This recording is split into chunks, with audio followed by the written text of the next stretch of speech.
Passport সাইজের কিভাবে passport size তৈরি করতে হবে আজকের ক্লাসে পাসপোর্ট সাইজ ছবি এবং কিভাবে স্ট্যাম্প সাইজ তৈরি করতে হবে আজকের ক্লাসে দেখাবো। যে কোনো ছবি একটা ওপেন করলাম, ছবি ওপেন করার পর যেমন এখানে আমি প্রথমে রেক্ট্যাঙ্গল টুল দিয়ে দেখাই দিই, কারণ এখানে ছবিটা আছে, পিছনের ব্যাকগ্রাউন্ড আছে, পিছনেরটা যে কালার একটা সাদা কালার, যদি বিভিন্ন কালার থাকতো তাহলে এটা ফ্যান টুল দিয়ে আমি কেটে ফেলতাম। এখন এক কালার যখন পিছনে আসে তাহলে এটা কিছু করতে হবে না, রেক্ট্যাঙ্গল টুল দিয়ে সিলেক্ট করব, অথবা সিলেক্টে গিয়ে সিলেক্ট অল দিব। সিলেক্টে গিয়ে সিলেক্ট অল দিয়ে ক্লিক করার পর এডিটে গিয়ে কপি দিব। কপি দেওয়ার পর ফাইলে যাব, ফাইলে গিয়ে নিউতে ক্লিক করার পরে এখানে যে ওয়েট হাইট আছে ওইটা পরিবর্তন করতে হবে। এখানে আছে পিক্সেল, ওয়েট হাইট আছে পিক্সেল, এটা আমি ইঞ্চি করে দিব। এখানে ক্লিক করে ইঞ্চি দিলাম। ইঞ্চি দেওয়ার পর এখন ওয়েট আছে 6.988, তাহলে এটা পাসপোর্ট সাইজে দিব 1.5 ইঞ্চি, 1.5 ওয়েট আছে 1.5, হাইট দিব, লম্বাতে দিব 2 ইঞ্চি, লম্বা 2 ইঞ্চি দিব, রেজুলেশন করে দিব 100, রেজুলেশন 100 করে দিব। তাহলে এটা হচ্ছে পাসপোর্ট সাইজের ছবির সাইজ, পাসপোর্ট সাইজের ছবির সাইজ এটা, ওয়েট 1.5। তো এখান থেকে ইঞ্চি করে দিতে হবে, আর ইঞ্চি করে দেওয়ার পর এখানে লিখে দিতে হবে ওয়েট 1.5, হাইট 2 ইঞ্চি। এটা হচ্ছে পাসপোর্ট সাইজের মাপ কত থাকবে।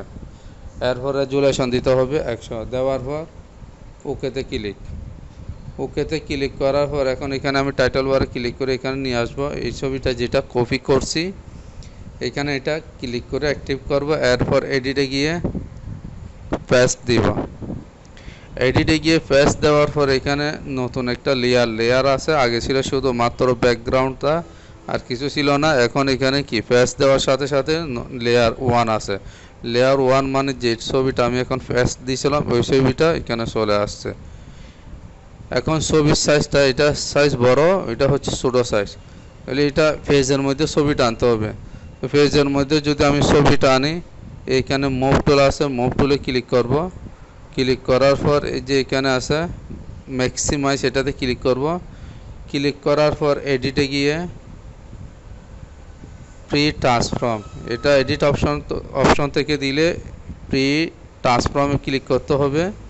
আর কিবোর্ড থেকে দিলে কি লেখা আছে কন্ট্রোল টি দিতে হবে, কিবোর্ড থেকে দিলে কন্ট্রোল টি, এখান থেকে দিয়ে দিলাম প্রি ট্রান্সফর্ম।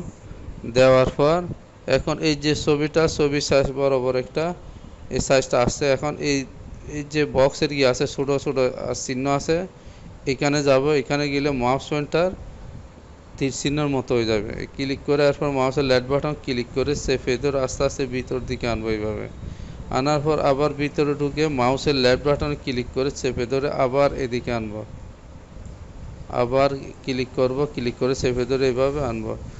এইভাবে এটা কি করব, ছোটো করে ফেলবো।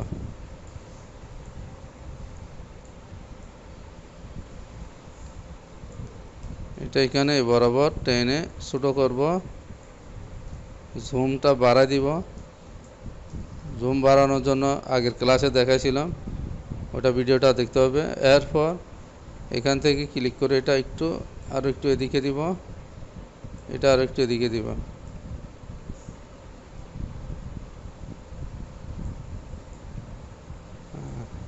দেওয়ার পর কিবোর্ড থেকে এন্টার দিব, অথবা এখানে যে একটা টিক চিহ্ন আছে টিক চিহ্নতে ক্লিক করলে এটা চলে যাবে।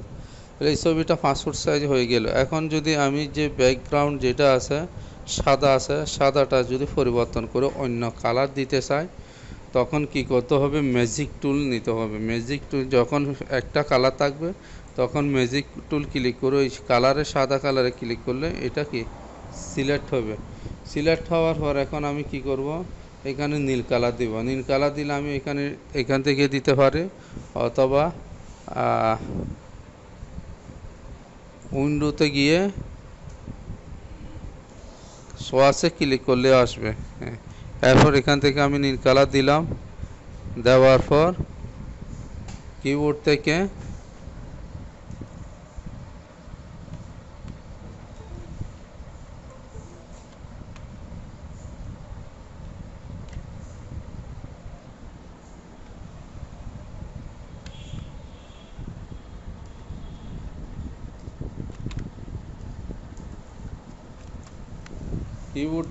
অল্ট চেপে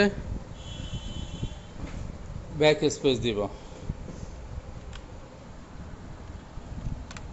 অল্টা চেপে কিবোর্ড থেকে যখন অল্টা চেপে ব্যাক স্পেস দিব তখন এই কালারটা চলে আসবে। অল্টা চেপে ব্যাক স্পেস দিলে নীল কালারটা এখানে পেছনে চলে আসবে। এরপর এখানে কি করব, সিলেক্টটা তুলে দিব। সিলেক্ট তুলে দেওয়ার জন্য সিলেক্টে গিয়ে ইনভার্সে ক্লিক করব। সিলেক্টে গিয়ে ডিসিলেক্টে ক্লিক করলে এখন সিলেক্টটা চলে গেল। এখন এখানে কিন্তু সাদা হয়ে গেল। তাহলে এখন কি করব, ব্রাশ টুল ক্লিক করব। ব্রাশ টুল ক্লিক করার পর এটা দিয়ে আস্তে আস্তে সাইজটা কমাই দিব। ব্রাশ টুলের কী কাজ এটা আগের ভিডিওতে দেখাইছিলাম, তাহলে আর একটু সাইজ কমাই দিব।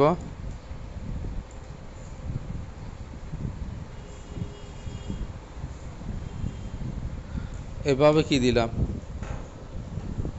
পাসপোর্ট সাইজ এখন তৈরি করে ফেললাম। এখন এই ছবিটা যদি আমি সেভ করি, ফাইলে ক্লিক করতে হবে। ফাইলে ক্লিক করে সেভে ক্লিক করার পর এটা আমি যে জায়গাতে দিব, যদি ডেস্কটপে হলে ডেস্কটপে দিব, আর যদি এখানে হলে এখানে দিব। দিয়ে নামটা কি করে দিব, সেভ করে দিব, নামটা টাইপ করে দিব, দিলাম। এরপর এখানে কি লেখা আছে, ফরম্যাট ফটোশপ পিএসডি, এইটা চেঞ্জ করে দিব। কারণ এটা যদি পিএসডি থাকলে এটা ফটোশপ ছাড়া অন্য কোনো ইয়াতে ওপেন হবে না, এটা শুধুমাত্র ফটোশপে ওপেন হবে। সেজন্য আমি জেপিইজি করে দিব। জেপিইজি করে দিলে এটা সব মোবাইলে সাপোর্ট করবে, মোবাইলে খুলবে, কম্পিউটারে সহজ এটা কি ওপেন হবে। কিন্তু ফটোশপ পিএসডি থাকলে ফটোশপ সফটওয়্যার ছাড়া এটা খুলবে না। জেপিইজি দিলাম, দেওয়ার পর সেভে ক্লিক করার পর এখন এখানে কোয়ালিটি কত আছে, 12 আছে, এটা 12 রেখে দিলাম। এটা যদি আমি কমাই দিই তাহলে ছবির এমবি সাইজ কমবে, রেজুলেশন কমে গেলে ছবিগুলো একটু ফাটা ফাটা হয়ে যাবে। সেজন্য এটা 12 রেখে দিলাম। রেখে দেওয়ার পর ওকেতে ক্লিক দিলাম, শেষ। তাহলে এটা হচ্ছে কি পাসপোর্ট সাইজ। আর যদি আমি স্ট্যাম্প সাইজ করি ঠিক একইভাবে ফাইলে ক্লিক করে নিউতে ক্লিক, এখানে ইঞ্চি করে দিব। স্ট্যাম্প সাইজ থাকে ওয়েট 0.9 আর হাইট থাকে 1.1, হাইট থাকে 1.1 আর রেজুলেশন করে দিব 100। তবু এটা 5 ফুট সাইজ, স্ট্যাম্প সাইজ কত থাকবে এটা একটা ছবি নিয়ে স্কেল দিয়ে মেপে দেখলে সাইজটা বোঝা যাবে কত সাইজ থাকে। তাহলে এখানে আমি 0.9 মানে 0.9 দিলাম ওয়েট, আর হাইট 1.1 দিলাম, রেজুলেশন 100। ওকে, এখন এটা হচ্ছে কি স্ট্যাম্প সাইজ। যে ছবিটা আমি কপি করে রাখছি এই ছবিটা আবার এডিটে গিয়ে পেস্ট দিব।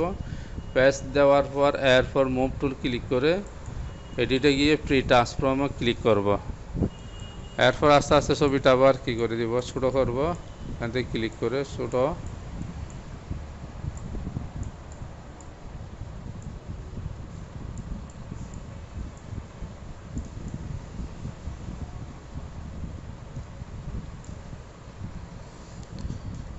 তারপর এখানে টিকশন না ক্লিক করলাম। এখন এই ছবিটা হচ্ছে কি স্ট্যাম্প সাইজ। তো কীভাবে ব্যাকগ্রাউন্ডটা পরিবর্তন করতে হবে দেখা দিলাম, ম্যাজিক টুলে ক্লিক করে দেখা দিলাম এভাবে কি ইয়া করতে হবে। আর ছবিটা কালারটা পিছনের কালারটা পরিবর্তন করা যাবে। আর ঠিক একইভাবে সেভ করার জন্য ফাইলে গিয়ে সেভে ক্লিক, নাম টাইপ করার পর জেপিজি করে দিয়ে সেভে ক্লিক করলে এভাবে কি পাসপোর্ট সাইজ হবে। এরপর আছে যদি কোনো অনলাইনে ফর্ম পূরণ করলে, যেমন আমরা অনলাইনে ফর্ম পূরণ করি ওইখানে লেখা থাকে ওয়েট হাইট 300 পিক্সেল, তাহলে তখন এটা কি করতে হবে, ফাইলে গিয়ে নিউতে ক্লিক করতে হবে। নিউতে ক্লিক করার পর এটা পিক্সেল থাকবে, ওয়েট থাকবে 300,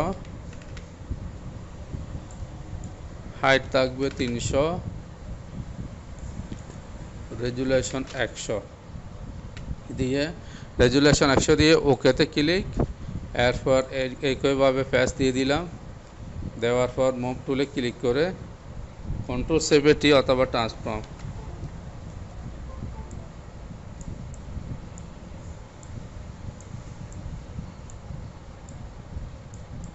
ছবিটা আস্তে আস্তে ছোট করব।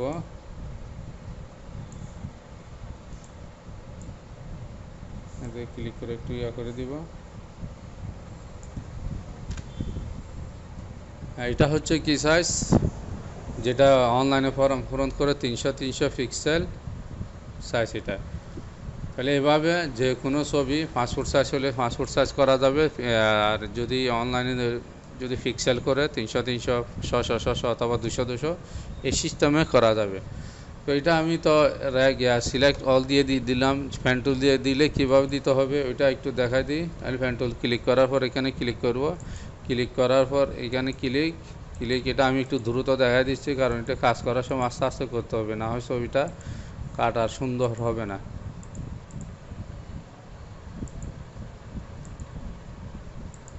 এটা ফ্যান টুলের কী কাজ ওইটা আমি আগের ভিডিওতে দেখা দিয়েছিলাম।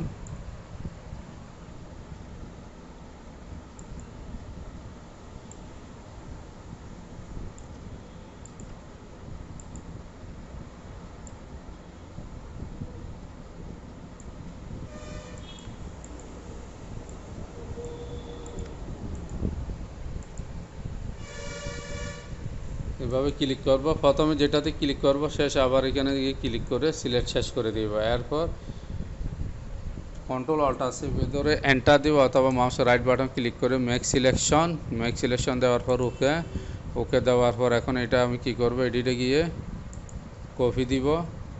কপি দেওয়ার পর ফাইলে ক্লিক, নিউতে ক্লিক।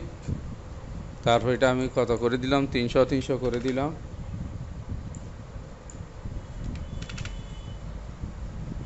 এরপর ওকে, তারপর এডিটে গিয়ে প্যাচ দিলাম।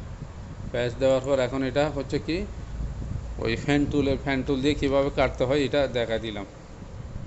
ঠিক একইভাবে যদি আমি ব্যাকগ্রাউন্ড এটা পরিবর্তন করি তাহলে এটা আমার ম্যাজিক টুল ক্লিক করতে হবে না, কেন এটা আমি ফ্যান টুল দিয়ে শুধুমাত্র ছবিটা কেটে আনলাম।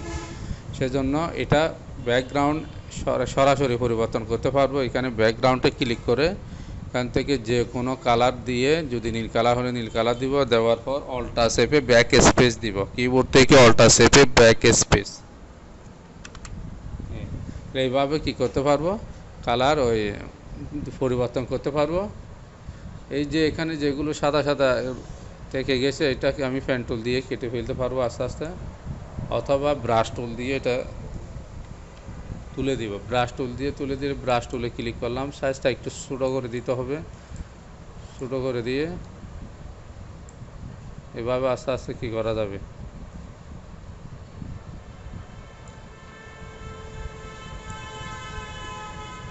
ব্রাশ টুলটা ক্লিক করে করে কালারটা সাদা কালারটা তুলে দিব।